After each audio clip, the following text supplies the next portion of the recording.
Emmanuel sat alone in his small dimly lit room as thunder roared outside and rain battered the rusted roof above him. His Bible lay open on his lap, but his eyes were filled with tears. Months had passed since he lost his job at the construction company, and every attempt to find another one ended in rejection. His savings were gone. His landlord had warned him, and his kitchen cupboard held only a small bag of gari and a few pieces of sugar. That night he whispered, "Lord, have you forgotten me?" But only the storm replied. Still, the next morning he decided to try again. Before leaving, he knelt beside his bed and prayed, "Father, even if I don't understand, I trust you." He walked for hours under the cloudy sky, knocking on doors and handing out his credentials. But everywhere he heard the same painful sentence: "We're not hiring." Tired and hungry, he sat by the roadside and bowed his head. Just then, an elderly street preacher approached him with a kind smile, holding a Bible and a megaphone. "Son, no matter the circumstances, trust God," the preacher said.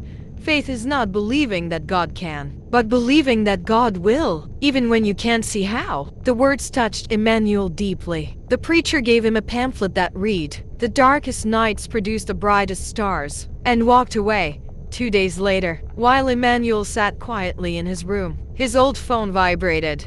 "Hello, is this Mr. Emmanuel Okafor?" a woman asked. "This is Grace Build Construction. You applied for a position last month. We would like to invite you for an interview tomorrow." Emmanuel froze, then smiled through tears. He attended the interview, and everything went smoothly. A few hours later, he received the message. He got the job, with even better pay than his former one. Overwhelmed, he fell to his knees in gratitude. A week later, on his first day at the new job, he saw someone familiar, the street preacher. To his shock, the man was the owner of the company.